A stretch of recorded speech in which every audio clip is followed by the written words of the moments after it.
Warning, explicit content. This material may not be suitable for children. Listener discretion is advised. All right, what's up, everybody? Welcome to Mining Minds Podcast. I'm Chris Rodriguez, sitting here with Dino Brunson. Yo, what's happening? We got Scott Arendt on the show tonight. Hey, guys. Thanks for having me. How you doing today, Scott? Doing really good. How about you?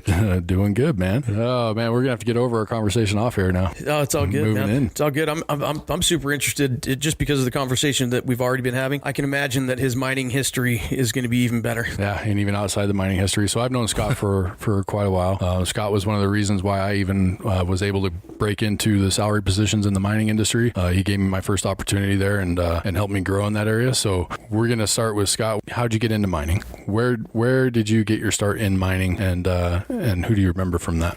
Oh, yeah. I used to work for a local vendor in town. I ran their warehouse, and of course some of that had to do with mine sales and delivery. So I did that for a couple of years. Set up some bin stocks out on some sites and things like that. I jumped to mining for finances. Really was about that. Starting a family at that time. Just bought a house. Bills were pretty tight. My wife was going to school, and things were expensive. So I jumped out there, and let me think, 2005, and people I remember from that is Farley Hicks. He was my first boss out there. Farley's good peeps, and it was good. I was working in the warehouse, and it was. That's an underrated part of the business. It really is. That's pretty important, and yeah, they broke into mining that way. Yeah, supply chain's super important. It's huge. We deal with that, every day, and I just transitioning from a warehouse guy to a safety guy's. That's pretty crazy to me. Oh, yeah, it wasn't a linear path by any means, man. Yeah, so I worked at the warehouse for, I think, a year and a half, 2 years, and then got a position up in a process department for staging, kitting, maintenance, outfitting. So I kind of just like this go between the supply chain and the division, working with mechanics and planners and making sure parts were where they were supposed to be when they needed them, and that kit boxes and stuff were fully stocked and staged, and getting a little bit more into the logistical side of the operations group. And then we had shot out to Cortez there a couple of years. At that time, Barrick was unsure what was going to happen with the life of the autoclave, right? And so they did this big curtailment, and I was a part of it. So I went out to Cortez. That was actually pretty interesting. So we had Cortez, I think, for about 2 years at that point, and yeah, maybe a little longer, but pretty close to that. And I gotta say, the company did a hella good job on the curtailment, making sure people actually had jobs that were being displaced. They did a really good job with it. I wasn't one of those people that fit in really with a lot of the open positions there, right? So it was like, truck driver or blasting crew or whatever. The most important thing to me at that point was just keep paycheck. And so Cortez asked me if I'd go out there and help them with warehousing stuff because I had the history with it. So I was like, yeah. And what they wanted me to do is actually set up a kitting and like an outfitting group, kind of like what we had at Goldstrike. But they weren't ready for it yet. So what I ended up doing for about 8 months, standing outside of an issue window trying to teach people Oracle. Oh God. Yeah. It was a very marketable skill to have at the time, I suppose. But it cracked me up because I took it really serious. And so I wrote all these just basic user manuals, like, hey guys, this is how you do Oracle, just for the shop guys, right? They're coming in trying to get parts to repair their trucks. And so I made what actually motivated me on that. Do y'all remember those laminated sheets for basically every function, on Excel or Microsoft Word, and you buy them in a grocery store? And I saw that one day. I was like, Jesus, I need to make one of those for Oracle. Maybe this is how they'll learn, and I can stop doing this shit because this sucks. And so I made all those, right? And the next day I got a stack of these things, man. I'm thinking I'm cool as hell, right? So a mechanic comes up, he's like, hey Scott, I need you to order something for me. I'm like, buddy, how about I'm gonna teach you how to order them for yourself? And he goes, no. I was like, but look, I made this. He's all right, hey, I'm gonna write the CID on that the damn part number I need you to order. Thanks, bud. And he just walked away. And so that's what I ended up doing, was just pretty much ordering parts for mechanics, which was all good. That was a good bit of fun. And then back to my first salaried position there was back to Goldstrike after a couple of years in contractor safety. Eventually ended up running that group, and then they lumped the training group involved with it, and I did that for 5 years. I think it was general supervisor over a training and contractor safety group, and then I work now for safety and health. Wow. So what's your position in safety and health? Specialist. Just killing it. Yeah, I'm slaughtering out there. Actually, so what I've been doing out there now is because we have a company-based contractor program, which obviously I got a lot of familiarity with it, and so from the safety and health side, it's more of an oversight to make sure that the standards and policies are being followed, and a lot of that seems to be a bit on hiatus. So I've been helping out a lot with the training stuff and trying to get some field presence and answering questions and things like that from folk. Push too hard on some of the stuff that we've been doing, because it's not like a lockout policy, right? Where it's going to be really goddamn similar with whatever company you go with. You know what I mean? Like Newmont, Barrett combining it's not like that. That's truly a program about how you manage contract workforce, and people do that vastly different. And I think we'd be really naive to think that we don't have something to learn from Newmont and how they do it. Yeah, absolutely. And so I'm hoping we put some minds together and kind of take some best practices from each company and combine them and maybe cut out some of the stuff that isn't as effective for somebody. Yeah, I think across the board, that seems like one of the biggest benefits to even merging is to kind of take what works at each place and make it work together now, right? Do they classify those as synergies? Yeah, that's what you would think would be. I think we overuse the word synergy. Yeah, it's been thrown out there quite a bit. So you didn't grow up here? No, you didn't. How'd you end up in Nevada? My wife grew up in Spring Creek. That's a really long story. So I grew up in Texas and then college in South Carolina at a military college there. What college? The Citadel. And ended up back home in Texas. But you rewind a couple of years. Growing up in Texas, like my old man, I think had a midlife crisis. Man, we hadn't really lived any other place. Oklahoma or whatever when I was real little. But same place for 12 years. Where I was junior high, whatever age that was. And so some things happened in Pop's life, and he just we're moving. It's like, oh God, where are we going? He's like, Elko, Nevada. We're like, what in the holy fuck is that? What's an Elko? Well, yeah, it was also the year like Elko's named like best small town in America, and I think my dad had this like dream of mountains. So, Dad, next time pick fucking place where there's mountains and trees. Like you put trees on the mountains and some water, you'd be great. And a winter that doesn't look like this, but so he moved us up here. What was that, 1995, something like that. We only lived here 6 months, and we ended up going back. We didn't really care for it. Most of us didn't. Most of us in the family didn't care for it. We grew up in a great place. We really did. It was a kid's paradise where I was at, and farming communities and being outside all the time. And the winters, it's bitchin' ass cold if it's 40. You know what I mean? Yeah. I got a little bit of rain. This miserable winter. Yeah. No, it's not really that bad. But yeah, so we lived here for like 6 months. But the pretty little gal down the street ended up being my future wife. We just kept in touch, and then after South Carolina, I was just back at home and got a little money in my pocket and flew up to see her, and then we were together.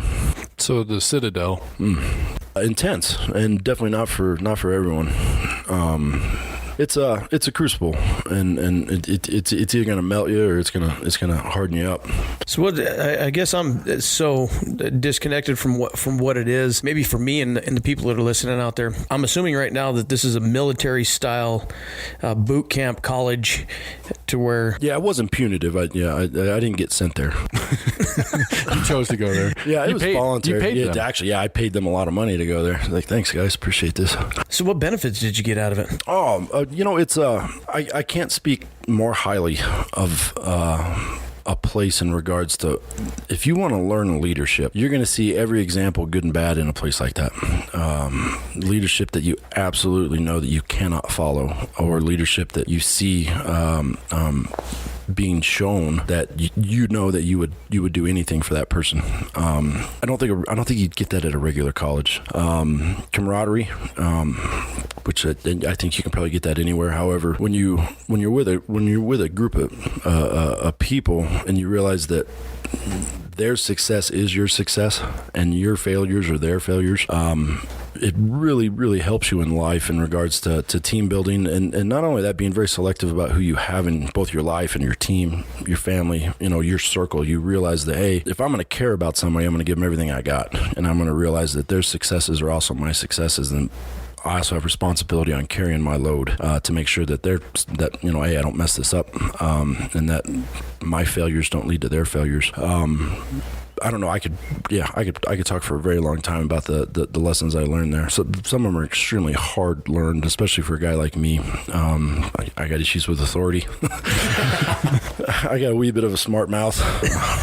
It's probably an understatement of the year, but I'm also the dude that's like, hey, Art, do that again. I'm going to hit you. I'm going to do it again now because I want to see if you're telling me the truth right now. Hold on. All right, do it. Let's do this. So coming into the Citadel, it's structured. Well, it's a military college, right? Yeah. So when you come in as an underclassman or as a freshman, you're the turd. Yeah, right? it's a case system. Right. So that's basically your rank in some ways, right? Yeah. It's a plebe system. So yeah, freshmen there are called knobs. You don't have rights. You really don't. Like, you have to walk in gutters. Like, you can't walk on the sidewalk. You got to walk in the gutter, which sucks because obviously you're in your low quarters and your nice uniform that you got to keep clean all the time, and you're walking in a gutter. It's hard to do, actually. But family style meals, but the freshmen serve all the upperclassmen, and you can't eat until they're done, and no condiments. No condiments. All I got to say is like grits, plain, not worth eating. So even if you're starving, you'll figure it out. But you know what? Then another lesson you learn there is or at least that I learned about maybe the type of person I am, is that, hey, you give me enough rules, I'm going to find a way to break them. So I became really good friends with the ladies there that served us food.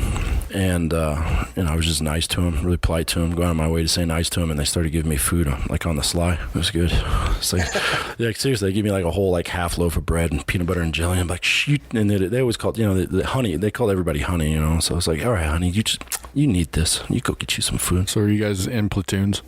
Yeah, companies. So companies. So everybody in your company's withering away. Scott's still getting fat. Oh no, man! I went to college. When I graduated high school, I was 185, 190 pounds. When I went back for Thanksgiving, this is the first time I saw my folks. After I went to school, when I went back for Thanksgiving, I was 162, and it was unhealthy 162. It's just, you're not malnourished.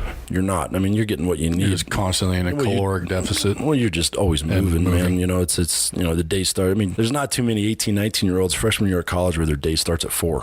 Right. And you got 4, and then you got formation, and then you got PT, and then you got food, and then you got classes, and you're going. Wow. So they're essentially, I guess the picture I'm putting in my mind right now is they're mashing military and school together. Yeah. Well, so the idea it's boot camp with 18 credit hours. It's to put officers into the military, correct? Yeah. So if you graduate from there and you decide to go into the military, because you're not bound to by any means, it's an ROTC program. It's just an entire school of ROTC.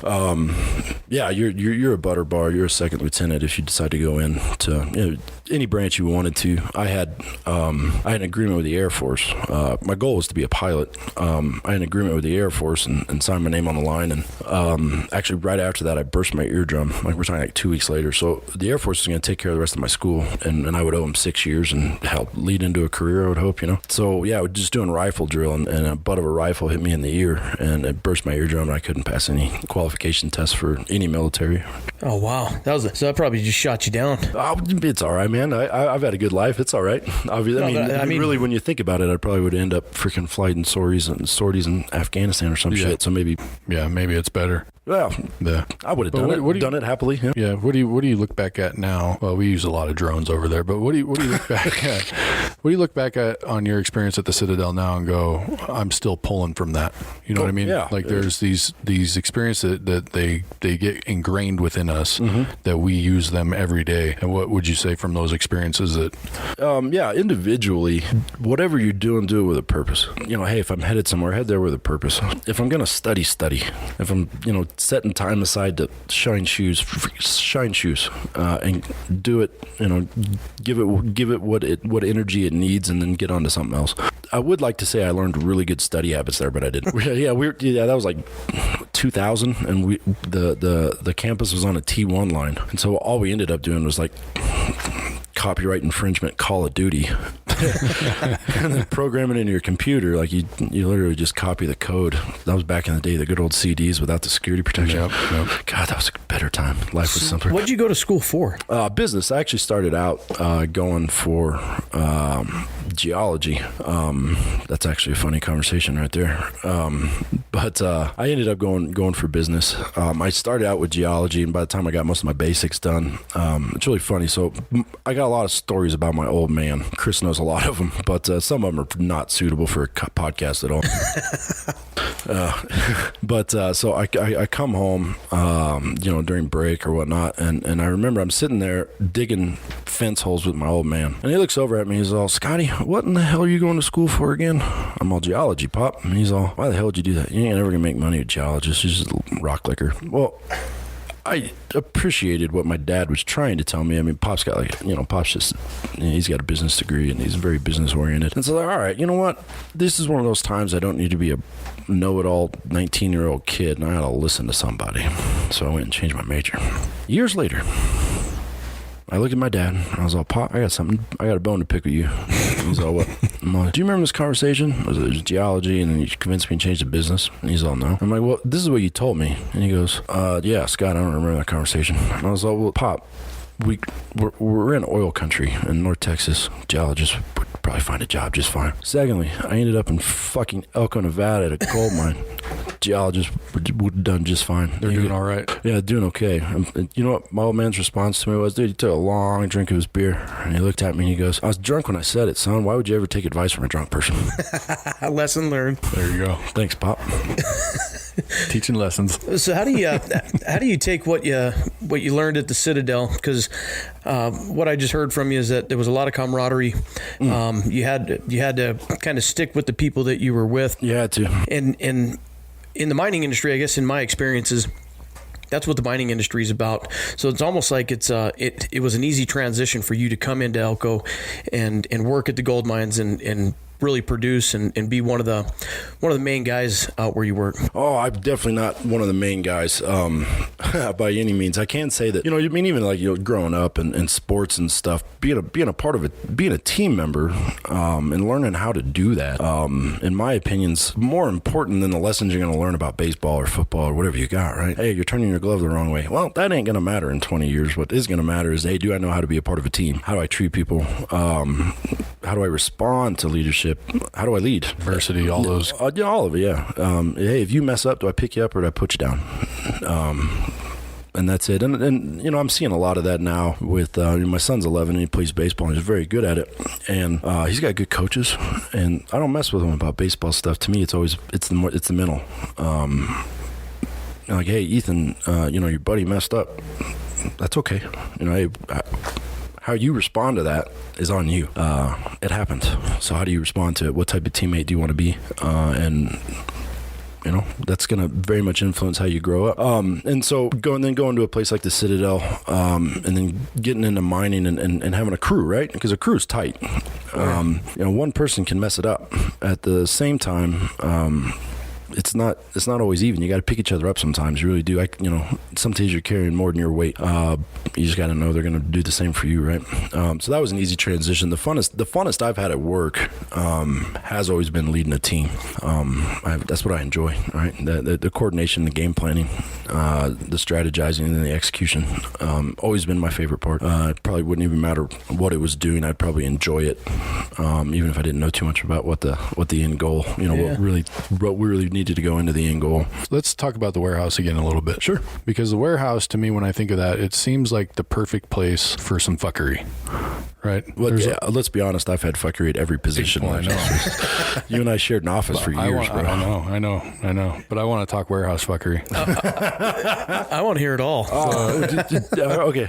Tell me a warehouse story where you're like, you first get there, you're just now breaking into that industry, whether it's out at the mine or prior to that, and you go, all right, this is how it is. We didn't actually graduate high school. High school remains where we are.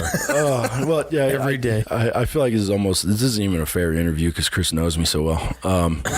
I have been known to prank a time or two, maybe. Let me think here. Out at the mine, well, yeah, there's a lot of stuff we did in town at the vendor's warehouse. We just have fun, right?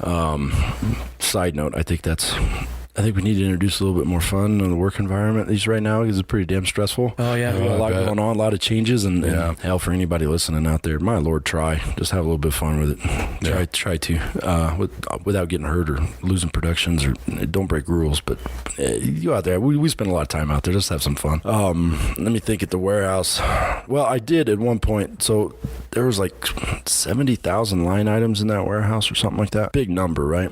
And I'm up there on the forklift, the cool little stand up, does the really tight turning radius, and I clip a part of the structure, and I take down the entire fucking aisle. No, the entire aisle. All of it. And it was loud and dusty, and I just sat there like, this is my life now. Shit, I'm gonna get fired. You think if I quit, I don't have to clean it up, right? If I'm just walking. But that's the bad thing about being in the mine site. Somebody's gotta give you a ride in. You can't just walk. You're just like, kick rocks, dude, I'm down the road. God, it's gonna take me 2 days to walk back home. But I knocked down the entire thing. But what was fun was that I kind of did, because I gotta clean it up, dude. I made the mess. I gotta clean it up. So what I did was I went to a couple of my coworkers, and I'm like, man, you know how much fun this is going to be? Like, and I actually convinced them that it was going to be a good time, and they helped me. Was that Tom Sawyer that did that with painting the fence or whatever? Yeah. So I did that. God, it's going to be fun, man. We're going to have a good time with that. We're not going to worry about people. We're not going to worry about offloading shit off of trucks. We're just going to pick this up. It's going to be fun, guys. Let's do it. This reminds me of, what's that movie where it's got P. Diddy in it, and he's like, mind fuck. P. Diddy? I didn't know P. Diddy was in a movie. P. Diddy's in a movie. Was it P. Diddy? Was it P. Diddy? Is it getting back to the Roxbury or something? Get him to the Greek. Get him to the Greeks. There you go. Okay. Get him to the Greek. Yeah. I love that guy. Yeah. It's good shit. Not P. Diddy. So, but you mind fuck these people into helping you. Yeah, and they helped me, and they were great. Thanks, guys. Appreciate it. You saved me some shit right there. So your initial job at the warehouse mining, when you got into the mining industry, did you think, hey man, this is my end game, I'm gonna be here, or did you always have a vision on where you wanted to go? Because honestly, going from the supply chain into where you're at now, that's miles. You know what I mean? That's huge. I guess I should say, like, I was always good doing warehousing. It didn't bother me. I never viewed it as like, hey, this job's fine, it's paying the bills, but I want something bigger, I want something more. I wouldn't say I wasn't goal oriented. It was a good job, and I think sometimes we underestimate that. It's a good gig, right? And I didn't take it for granted by any means, but I guess to say I was aware, and probably always have been aware that any job I get, I'm gonna work pretty hard, and people around me are probably gonna get along with me really good, and I'm gonna have an opportunity to rise up. And it's been that way with most jobs, right? And I mean, there's a lot of people like that just, hey, they enjoy leading and having responsibility, and they have the some measure of skills or competencies to get it. So you think that you take that learning that you got from the Citadel, transitioned it into the mining industry, but add a little bit of fun or a little bit of fuckery into it, and that's where you're at now. You got to, yeah, you have to. It's a absolute really retarded fallacy to think that we can't get shit done and have a good time. I probably think the reverse is true, right? Like, hey, we're gonna have a good time, we're gonna get a ton of shit done, and we're gonna get more done. People are gonna be more motivated. I mean, really, when you think about why people leave, right? Why is there turnover? And some of it's natural, right? And some turnover is really good to have. I mean, and that's not against people. I mean, there's a healthy turnover, right? In with the old, out with the new. New ideas, new structures, new stuff like that. Perspectives, new backgrounds, new experiences. It's not a bad thing, right? Our turnover has been really high, I think, in this area for a good bit. Last time, a couple of years, and I've been doing leadership training, facilitating it, and so I get an opportunity to learn a lot, and then also coach a lot, which is great. When you look at the reasons why people leave, it's not about money. It's really not. Money's a great recruitment tool. It's not a retention tool. If I have to pay you more money for you to want to be here, I should ask myself if I want you here. And I realize, especially in this area, we live up to our paychecks. You know what I mean? If I'm going to make more money, I guarantee I'm going to spend more money on dumb stuff and whiskey and all sorts of shit. I'm going to go to movies like twice a week, But the reasons why people leave is like the very biggest reason is I have a bad relationship with my boss. And I don't feel respected, or I don't feel like that person respects me. Don't respect them. And then number two is I don't feel like I'm a part of the team, right? Like my ideas aren't heard or not appreciated. And the last one, out of the top three, that third one is I don't feel like I'm challenged or being developed. Well, if you look at those three, just those three, number one, you know, the top reasons for turnover, unwanted turnover, those are all easily remedied. Mm-hmm. It takes a work, but it's not difficult. Hey, I communicate with my team. You know what I mean? We ain't got to be best friends, but hey, is there mutual respect there, right? Am I fair? Am I consistent? And am I giving you opportunities when you earn them? And those are easily fixed. I don't think being a good leader is hard. Being a good supervisor, I think, is very difficult. There's a lot going on there. But being a good leader, take care of those three things. Just be respectful. I'm going to demand respect from you, but I'm also going to give it to you. So communicate. So, talking about having fun, you know, making sure your workforce is working for you, retention. On the flip side of that, the industry that we're in, that I've noticed since I've been here is, what can you do for me? Right? It's not what can I do for the company? It's what can you do for me, or what more can you do for me? Right? What more? What are you saying? What more can the company do for you? Yeah. Okay. Yeah. To where I guess that's what I've seen in the mining industry. I came from the construction industry. Okay. And here, to me, when I got here, it was how do you say it? It really, I mean, what else can you do for me? Right? There's a sense of entitlement. Like I'm out here spending 12 hours a day.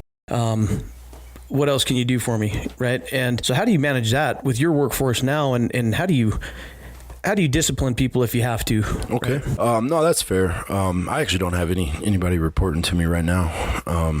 Life's a little bit different when you don't have people working for you. You know what I mean? Yeah. It really is. Yeah, that changes your workday for sure. The way I look at it is it's a balance. That if you know, I've worked at the same company for 15 years now, and obviously I'm loyal to them, and in a lot of ways they're loyal to me, right?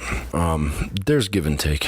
At the end of the day, I realize that Barrett Corporate's not loyal to any individual. It's a corporation. I'm loyal to shareholders, right? Loyal to a bottom line and what's best for the company, and we'd be fools not to understand that. We'd be amazingly naive to think that this is a localized business that knows every one of their employees and knows their families. That's the blessing about working for a small company, right? Yeah, absolutely. But, we have to realize that isn't it. Also realizing that Elko, we all know each other, mm-hmm. and our kids play baseball together. Maybe you go to church together or something like that. But I'm gonna see you in a grocery store.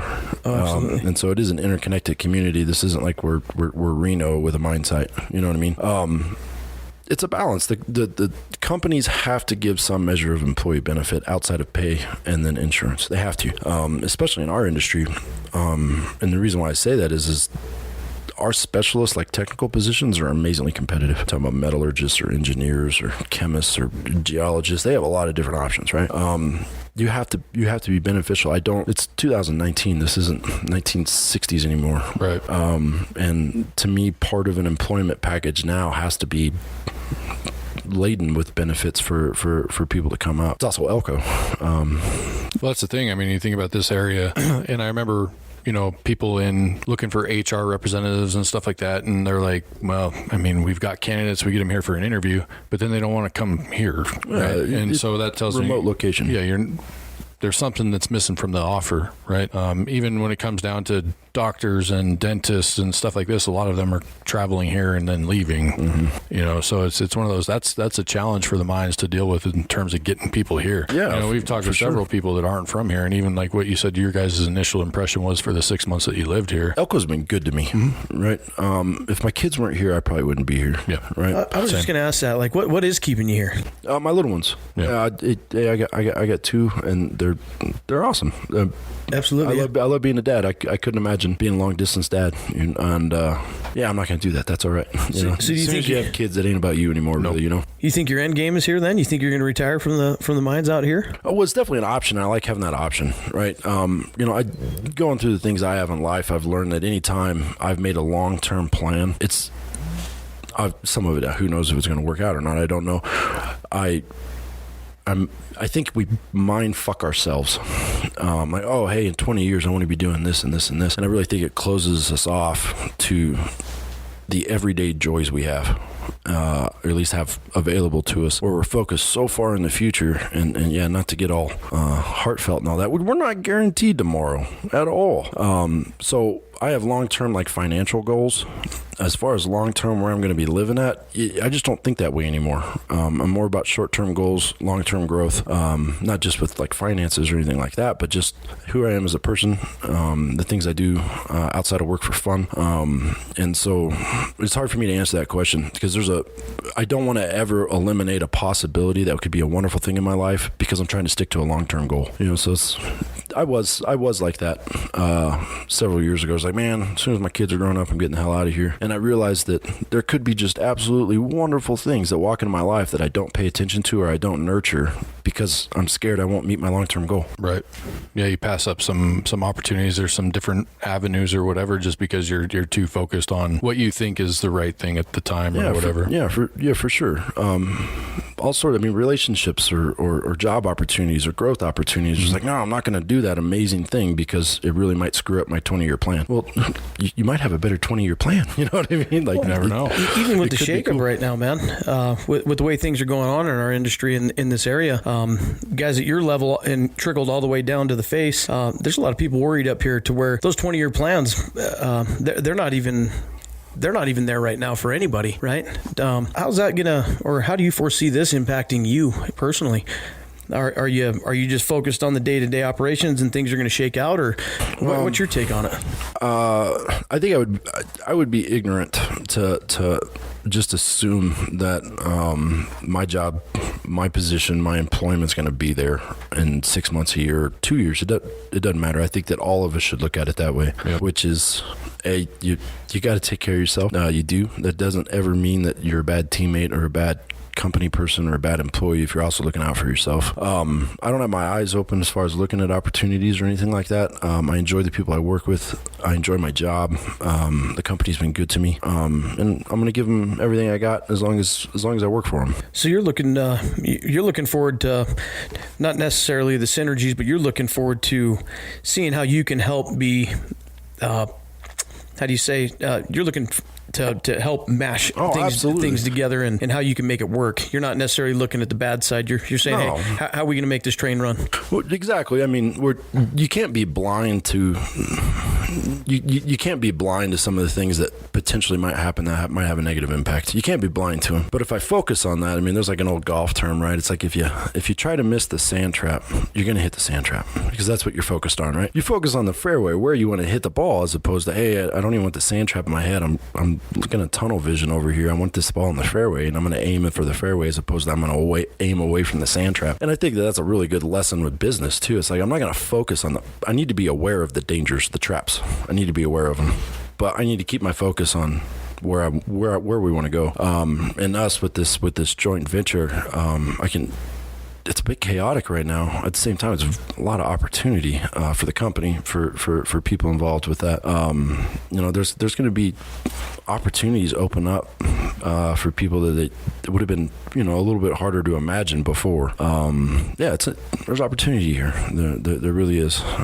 You think this opens up more sites?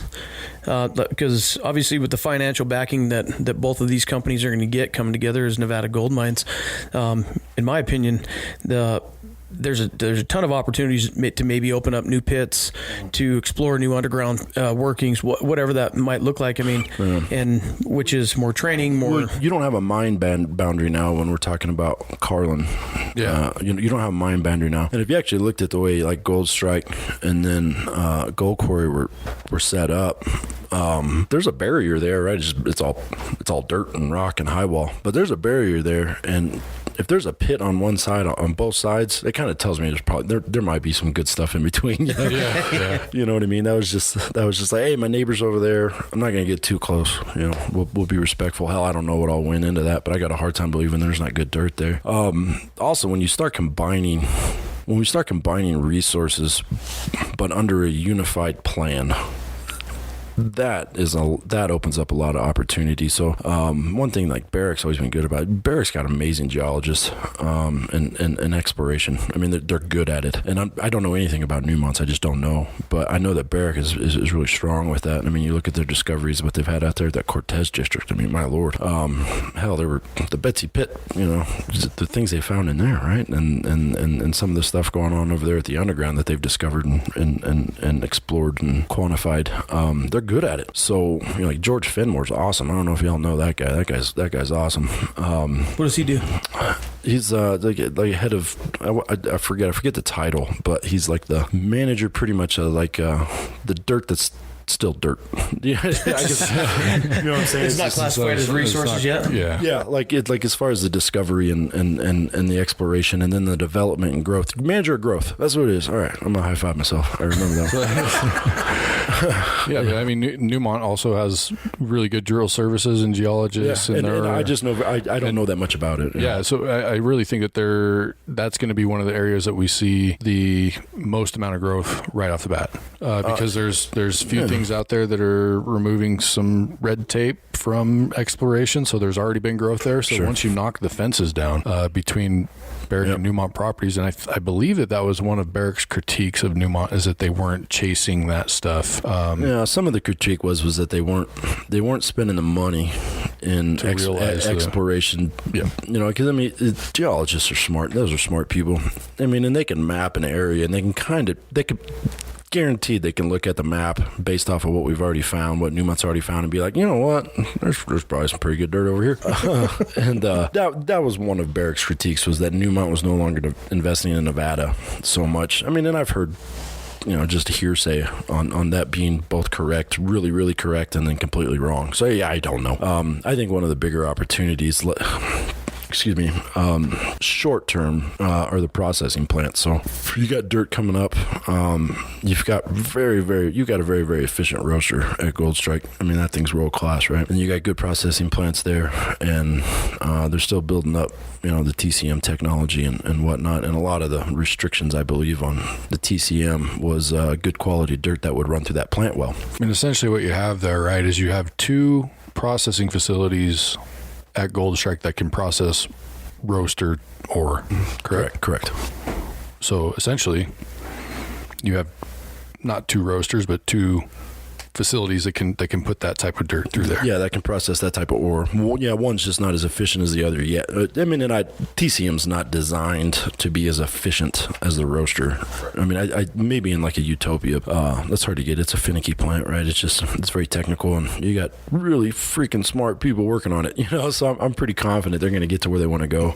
So, from my understanding, a lot of what's going to be coming out of the Gold Rush area is going to be roaster ore. From what I understand. And so now you've got... Well, you can truck it 10 less miles. Yeah, you can get it to Newmont Carlin right there. They have a roaster. Yeah. Then you got two plants up at Goldstrike that can process that type of ore. A lot of benefit. Yeah, there is a lot of benefit. There's a lot of benefit, especially when we start... If we're all wearing the same hat, when you get common goals, you get very, very, very predictable results, which is good, right? And it's just gonna take a bit, and that's okay. We got July 1st to be the first. I think we're doing they're gonna do like a soft run and then a hard run, I think. But July 1st now, beginning of the third quarter, it'll be in, and we'll all be wearing different shirts and whatnot. But the thing I hope everybody knows is that you're gonna be wearing a different shirt. You're gonna be doing the same job. Yeah. You know what I mean? Like, you're gonna be all right. It's gonna be all right. There's gonna be some changes go along the way, but I don't think we wouldn't survive as a mining industry without changing. We wouldn't. And we have to understand that it's change is not easy. Change management's a hard thing. We're not wired that way. As much as we bitch about current status quo, we hate change, right? Yeah. So personal feeling on just that, the change, we're talking site right now, right? How do you think that trickles into the community? I mean, because at this point, we've had two mines or two companies sponsoring kids baseball, soccer, things like that. Now, essentially, it's going to be one. I'm sure it's probably going to be above and beyond what they've done individually. Now it's going to be combined. But what's your take on what it's going to do locally for us? It's a huge change for the community. It really is. And one thing that we need to realize there is that we're ambassadors for the mining community, whether we like it or not. And every exchange, every interaction we have with someone in the community is either positive or negative, and it's up to us. But whether we like it or not, we're representing the companies we work for, even if it's 6 o'clock down at the bar, right? Yep. And so when people ask about mining in the company, I mean, every day people are going to have complaints, whatever it is. That's very natural. But we have to understand that the community is changing with us, and we got to help. And To be an advocate for it. well, you got to be an advocate, in my opinion, because if not, what does that make you? I think it makes you stand on the sidelines, which that's not my style. Yeah, you're either on the boat or off the boat. I'm a detractor. So, hey, if we're going to use the boat analogy, hey, I'm going to be on it, but I'm not going to be an anchor. And, I hope we all realize You're that. standing by the lifeboats. I don't know. Who's getting in the lifeboat? That thing may or may not float. Yeah, who knows at this point. It was really funny, and y'all been through some of the classes that I teach, and it's like really interesting. Like we try to put we try to put some humanity on everyone. We try to in this one class we teach regards that, hey, we're all very different, but we're actually pretty similar in most things, right? We react the same way to a lot of things. We feel the same emotions. And what we try to teach there is like, hey, how can I have a respectful, good working relationship with somebody I don't really like? And we tried to just put in the, hey, that person that you really don't care for falls off the damn cruise ship. Do you throw them the freaking life preserver or not? And the answers we get from that are very surprising. What's the best answer you've got? The best answer I got was, is anybody else going to see me? All right. Fair. Just don't video it and put it online. Don't do that shit. If you're gonna let that person die, just wave them as I try. See, listen, what I'm gonna do in that situation is I'm gonna throw it out there, but they're gonna have to swim to it.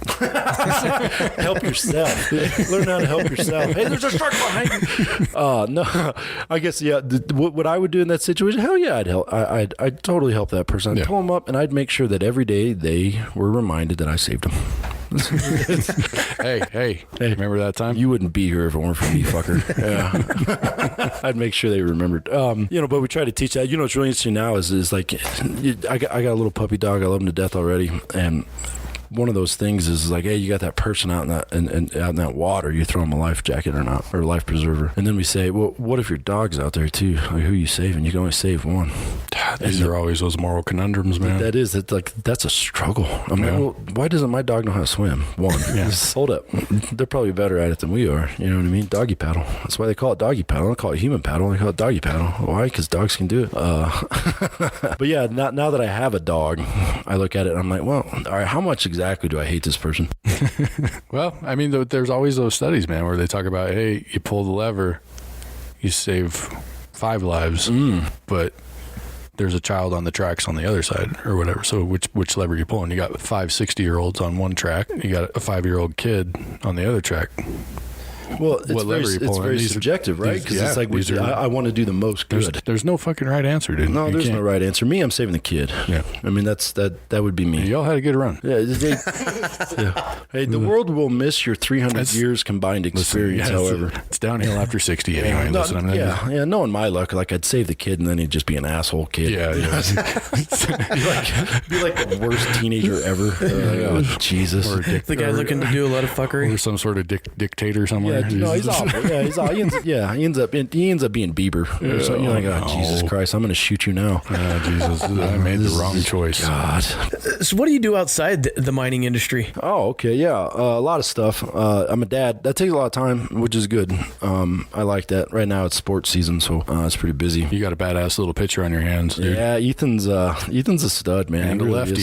Yeah, he's a lefty, and he's a stud little pitcher. And most importantly, that is a very, very good kid, and very respectful. He's a very good teammate. It's fun watching that kid grow up. It really is. He's a good kid. I'm really proud of him. And then Ella Grace is 7, and she's a very good soccer player. And it's still at this point in soccer where she can smile all the time, and I like it. And then hell, it was just a couple games ago. Somebody scored a goal and against Ella, and I saw a side of her I hadn't seen before. It was amazing because she got red faced and she got fucking mad as hell. And like she was like she was kamikaze. Like that ain't fucking happening again. Not on my watch. And that picture you have of her where, you could ask, hey, are gangsters made or are they born? I got to say, from that picture, they're born. They're born, because I'm not gangster at all. Like I'm the most uncool person, and both of my kids are like super fly. like seriously, yeah. Like Ethan's like telling me music he wants me to listen to and stuff, and it's like, Dad, hey, I want you to check this song out. This one's pretty dope. I'm like, dope. What is it, man? He's like, oh, it's this Post Malone song. I'm like, oh God, please don't let that be a fucking. Yeah, and then next thing you know, you're driving down the road. No, next thing I know, I'm freaking like snapping pictures and freaking videos. You got jamming out to this freaking song. He's got an amazing taste in music. Yeah, and then and Ella just knows the words to all of them, and so I got to make sure I get the clean versions on shit. The last thing I want is like my little white blonde daughter bopping around schools like cussing fucking song lyrics. You know what I mean? It's like, one of these days I'm going to introduce you guys to old school rap. NWA. Yeah. Yeah. I'm like, when you're in high school, I'll let you watch a movie. We'll talk about it, but the ones today are pretend gangsters. It's like, hey, you didn't mess with freaking Tip back in the day. No, you know what I mean? Like, you didn't mess with Cube. If you're Snoop, they'll kill you. Yeah, Suge Knight. They still don't fuck with Suge. Google that shit, Ethan. Yeah, Google that shit. I mean, Eminem like blipped out Suge in one of his songs. Well, yeah, he's really worried about it. They made him. Like the producer were like, no. Yeah, you want to say this? They're like, no, he's in jail. I was like, it don't matter.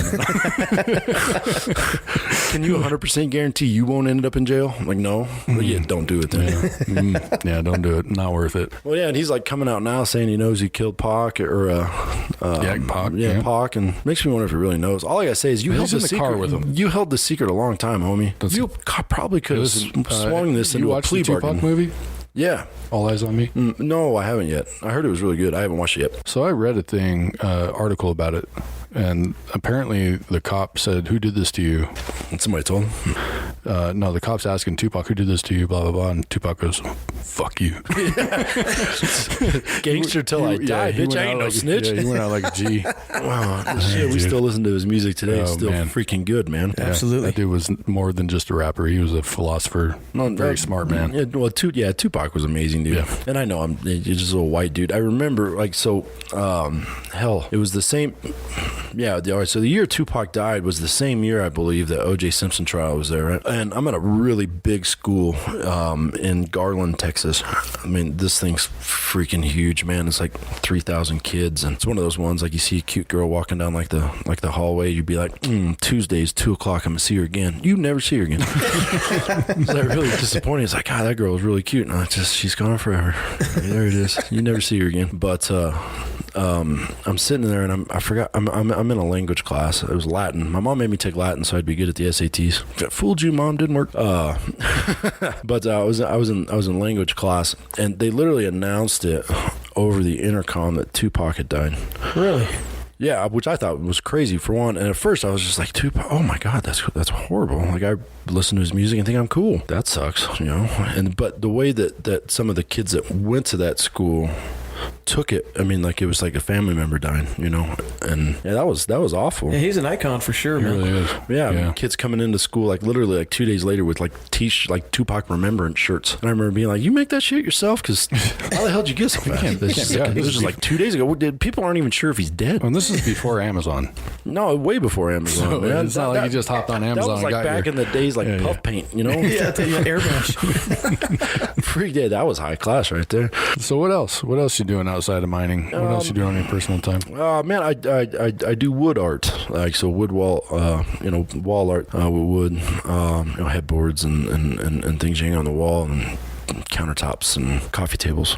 Man, looking at some of the pictures before the podcast, though, man, impressive work, super detailed. And I know you were joking around, maybe you weren't, but you're like, hey man, I just like to drink beer and do some power tools, baby. Yeah. It's like, but man, I'll tell you what, if I was drinking beer trying to do something like that, it wouldn't look like that. I mean, is there anywhere anybody can go take a look at your work? Yeah, man. If you go down to Solace Tattoo, shout out to Andrew there, but you go down to Solace Tattoo, probably start starting on. I'm gonna get the stuff down there tomorrow. So if you go down to Sol's Tattoo and get you some artwork done by Andrew or Scotty B, yeah, my artwork's hanging down there, and got contact information if you want something special. I've done some custom pieces, and it's a lot of fun. It really is. That's a lot of fun. I enjoy working with my hands. That's pretty therapeutic, really. You've sold some online too, right? Yeah, I sure have. Yeah, well, my sister had an Etsy store, okay. and yeah. So, because what I'm thinking is when we promote this podcast, we'll throw up some of your wall art, and I appreciate that, man. And some ways because I mean, not everybody listening is local, so yeah, we'll try to promote it and get some. Hey, man, if you want some wood I appreciate art, that, dude. Come check it out. You do cutting boards and stuff too, right? Yeah, I sure do. I've done some pretty cool cutting boards, and the only reason why I've slowed down a little bit on the cutting boards is the hardwood's like difficult to get. Like I can order it and things like that, but we don't have a lumber here, a lumber yard where I can go down and get some pieces that I want, like yellow wood and hardstone and things like that. Business opportunity. I tell you what, it wouldn't be a bad thing, but there's really not that much. There's not that much finished carpentry going on here. I think there's one spot in town that's like a cabinetry, right?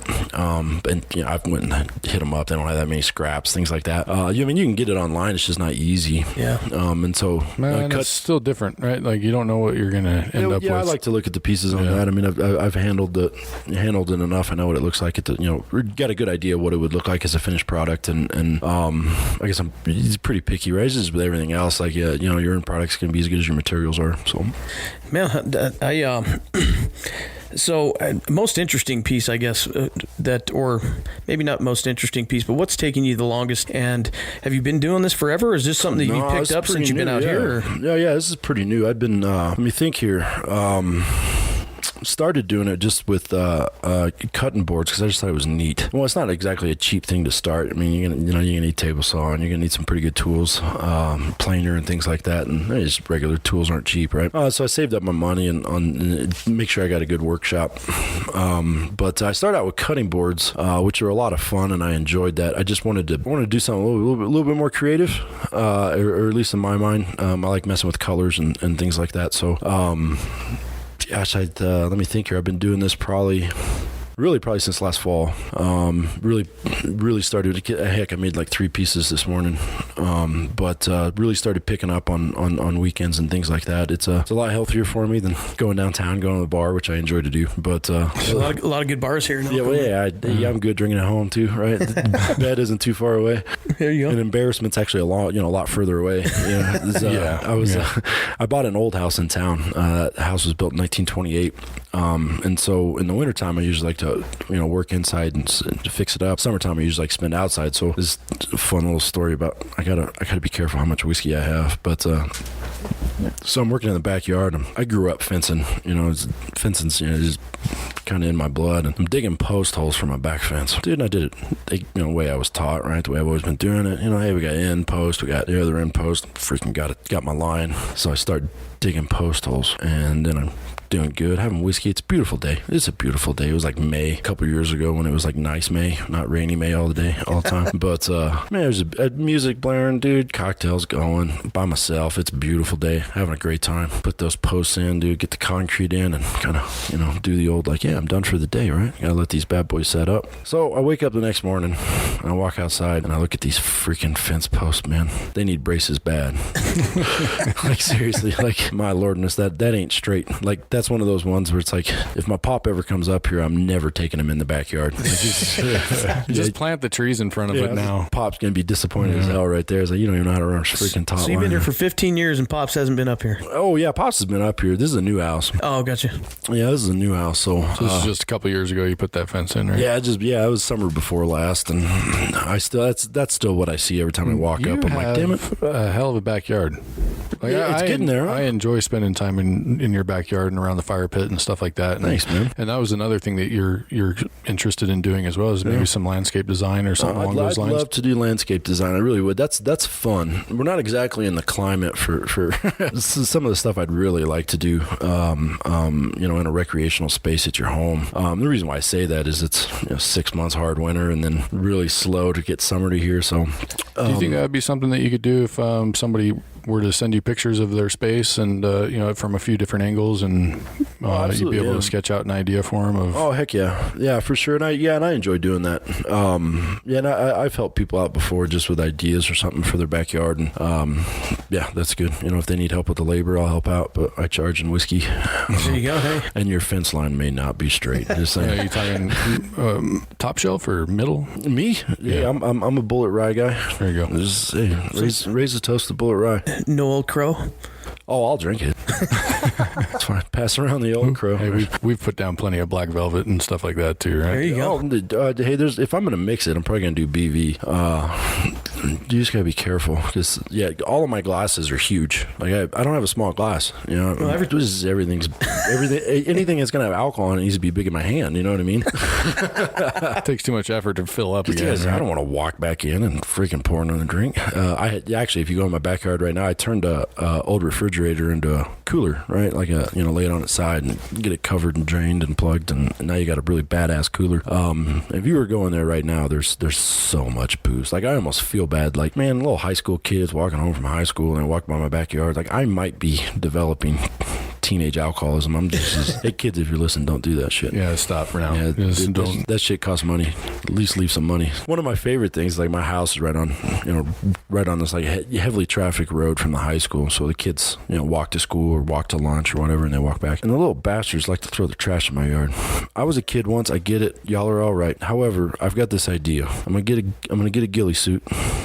All right, I'm gonna get a ghillie suit. I'm gonna get there out of my corner and I'm gonna be a bush. And if somebody throws fucking trash in my yard, the bush is gonna chase after him. Like, seriously. We got a video of this. No, dude, I'll get the sniper paint. It'll be awesome. We got a plan. I mean, Chris was gonna sit on my front porch and film it. I'll be there. I say ghillie suits and paintball guns. I'm down with it. Yeah. So one thing we like to visit about our guests with, and we got into it a little bit as far as Tupac, but. What kind of music you listening to? Whether you're at work, you're at home working in the backyard, putting up some crazy fence posts, or just want to chill. Yeah, man. I listen to all. I know everybody says they listen to all sorts of type of music. I really do. I'll get stuck on an artist and like download, purchase, all their albums, and I'll just put those albums on repeat and be out in my wood shop or my backyard for hours and really enjoy it. Like Turnpike Troubadours are my favorite. Right now, I really love their music. What style music? They're country. They're not modern country though. They're from Oklahoma, so they're not far from where I grew up. The lead singer's a vet, and good music. Best storytellers as far as music goes I've heard in a while, and I really like them. Yeah, if y'all don't know them, y'all need to check them out. They're good. I know Chris has heard some of it. Turnpike Troubadours. Big fan of Tyler Childers. Yeah, one of the other ways that we frame that question too is you're recommending one song that everybody needs on their playlist. One song on the playlist. Oh, that's really tough right now, man. Dude, NF has got some badass stuff out right now, and I'm a huge fan, man. Therapy from NF that's a great song. He's got another song, If You Want to Be Loved, which is that's a deep song. If you want love, yeah. Thank you. Yeah, If You Want Love. My goodness, there's a lot of them. I'm a huge fan of the Steel Drivers, which is they're a bluegrass band. Chris Stapleton sings in it, him and his wife. He's a stud. Oh, good. That guy can sing. But like I said, it's the bluegrass man, a little bit more banjo. Really good though. Big fan of them. Like I said, NF. Hey, you know what? Post Malone puts out some damn good music. He really does. As far as old school stuff, I'm a huge Tribe Called Quest fan. Really? Oh yeah, dude. There you go. Yeah, that's the original hip hop right there. I do enjoy Tribe.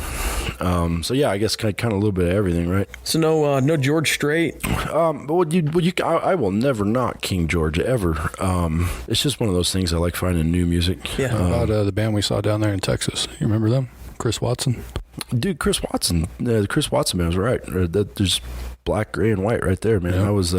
That was a really good live performance too. Really good. Well, and that's the thing is you grew up in an atmospue where that kind of music was Denton. Yeah, right? Yeah, it was readily available, right? Was it Bowling for Soup is like from there, aren't they? Yeah, Bowling for Soup. Toadies? Yeah, Toadies were from Fort Worth.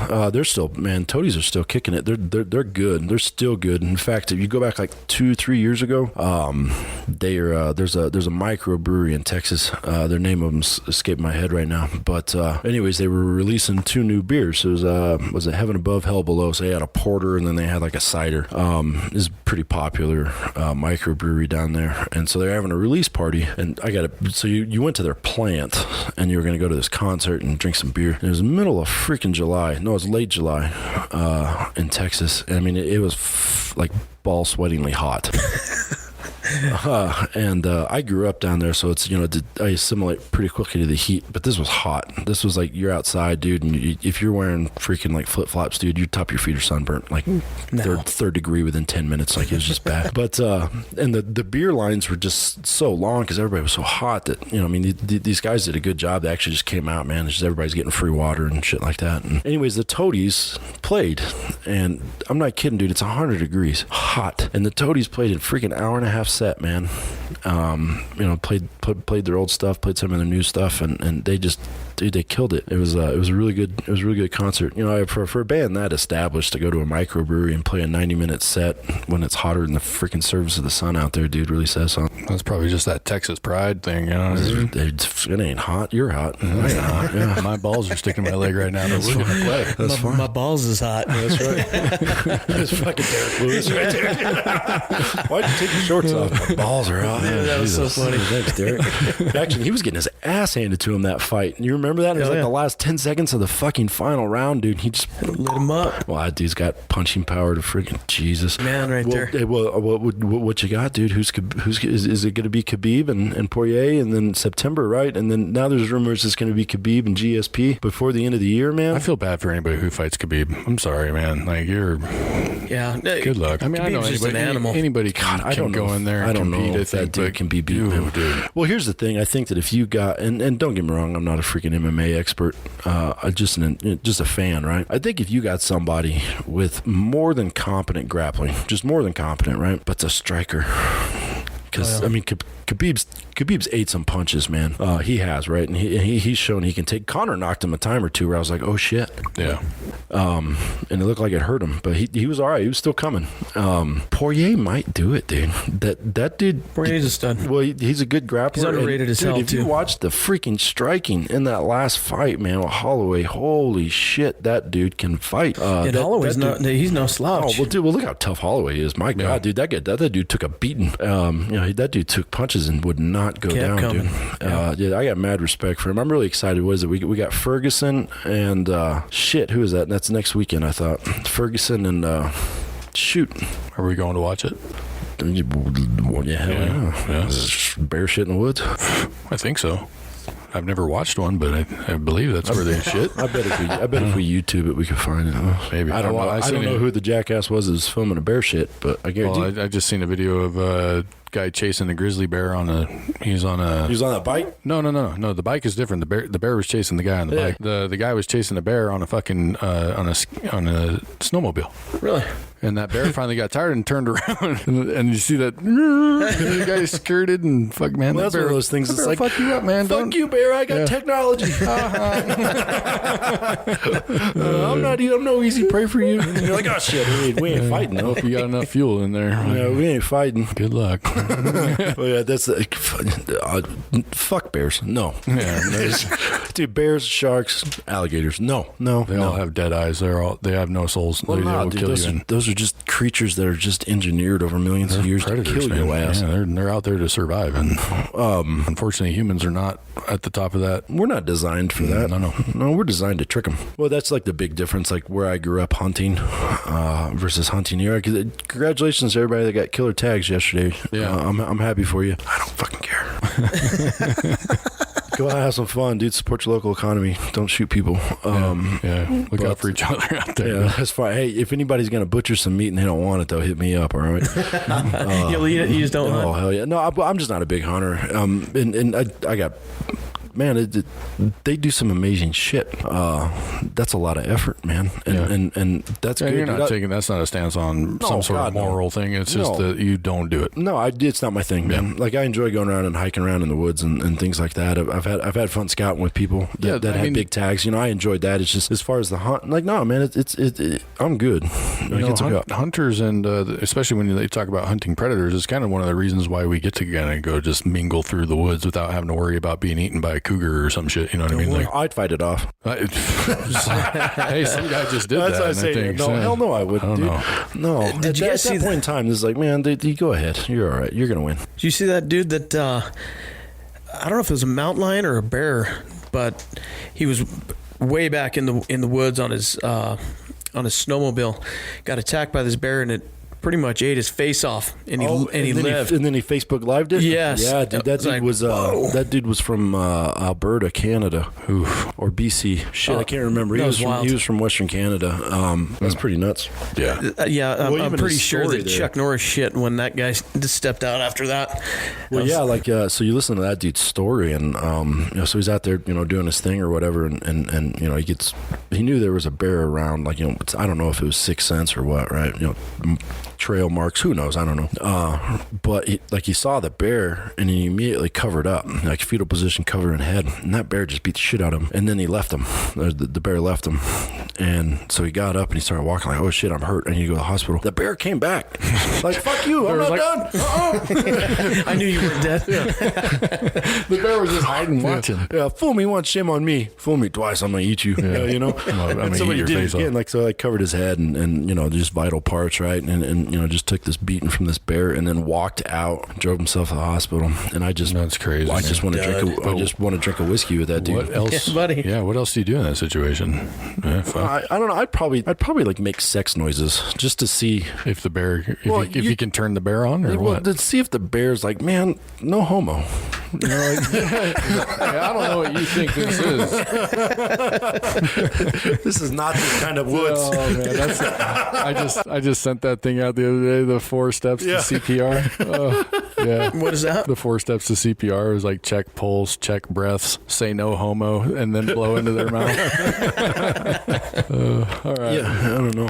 Okay, well, let's wrap this thing up. So, if anybody wants to get a hold of you for your wood art, just hit you up on Facebook, or what? Yeah. Please hit me up on Facebook, Scott Arendt, ARENT. And you're going to have some. You're going to set up some pages. Hard Knot Life. Yeah, Hard Knot Life. It's my shout out to Jay-Z. Thanks, buddy. Your wife's hot. But yeah, I'm not coming after you, so sorry. You don't want no Jay-Z smoke? No, I don't want to know. I really don't want. I can appreciate from afar. Thank you.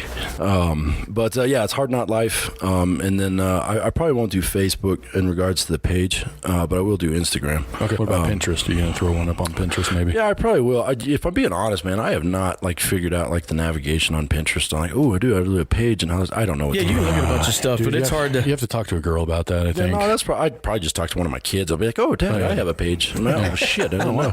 Yeah, and find out his son's got some YouTube channel where he raps or some shit. I don't know. It's possible. It really is. And I just want to say, I'm going to give a shout out to all the parents that have lived through this Fortnite bullshit. No, man. And what I'm saying on that is if you ever were in a grocery store and my son broke into the little floss bullshit when we were standing in line or in front of the milk or whatever, I'm sorry. Whooping that ass. No, I'm just sorry that you had to see it, because I'm not going to.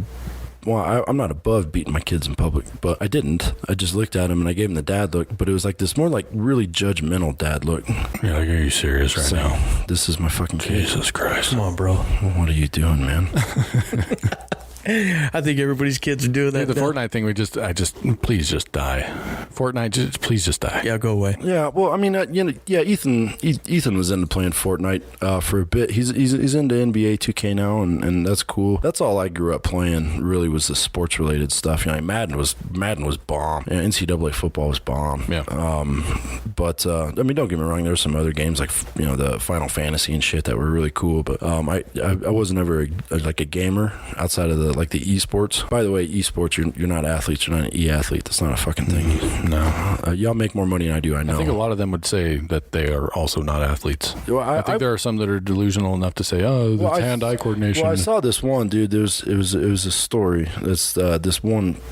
He's a video gamer. I don't know. I don't know these. I just don't know who these people are. But he had a quote, dude, that he said he's on the same level as an e-athlete as Michael Jordan was as a basketball player. I guess if you're making a comparison for popularity or something like that, but you're not athletic in that way, right? And this is the thing, is that they're influential.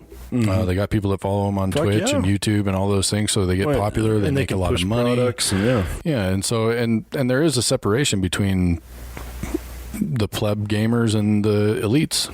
So it's a skill. It's a skill. It's a for skill. Sure. And it takes hand-eye coordination. I guess the argument is that it takes hand-eye coordination to shoot a basketball. I've seen you shoot basketball, bud. Listen, that's how I do my cardio, is chasing all the shots that I miss. All right? But I have fun doing it. So, you do a good job. And you're really tall. I'm getting better at it. And it's been a long time since I shot. So. I do, yeah. And if this person's listening, I forgot your name, but you absolutely schooled Chris and I in freaking pickup basketball at the freaking gym the other day, and I was embarrassed as hell. That dude was like 50, and he schooled our ass. No, so it wasn't even pickup basketball. It was just, what was it called? What do you call it? Speed? Speed is what he called it. Yeah, it's where you're shooting from the free throw line. Yeah, and the person behind you shoots, and you got to get it in the bucket before they do. And then we thought, hey, let's make this fun and do it from the 3-point line, and that guy's just like draining them. We're like, all right, well, dude, I was a lot better 10 feet in. Yeah, I was considerably better. 5 feet away from the basket, I'm all good. Yeah, that's just, I can do layups all day with my right hand. That's not the lefty. Left. No, that's weird. All right, we're gonna get out of here. So, Scott, thanks for coming on, man. We enjoyed your company today. We look forward to having you back on. I'd like to, once everything shakes out in the community, maybe have you back in, and we'll discuss how things are looking moving forward, man. Well, yeah, man, and I just wanted to say this: we had this joint venture information session here this past week, and I was able to help out, and so we had a lot of hourly employees from Barrick and Newmont come in just to get basic information, right? Benefits, etc. And I got to tell you, the attitudes were amazing, and to me it was extremely encouraging. We all know this. They're just people, right? It's just people, and that's the name of the game. That's truly what makes us good, or what makes us fail, whatever it is people. And after getting to know a little bit of some of getting introduced to some of the folks I had met before, I'm amazingly encouraged. It was just a continual reminder to me that this is a special industry. It really is. It's a very tight-knit industry. It's a very tight-knit community, and it's just people. It's just people, and it's good. That's encouraging. Yeah, absolutely. Well, thanks again for coming on, man. Take us home, big dog. Right on, man. Thanks for listening, everybody. Check us out, miningmindsllc.com, Facebook, Instagram, MySpace. Twitter, LinkedIn, and for real, MySpace. You on Grindr? Well, yeah. No, we're not on Grindr or Tinder. Not yet. We haven't crossed that bridge yet. Grindr or Tinder, they're still hanging out there. I guess maybe a missed opportunity. I don't know. There you go. All right. Well, we're out of here. All right, brother. Peace. See ya. Thank you all for listening to this episode of Mining Minds. Don't forget to subscribe and share with your dog.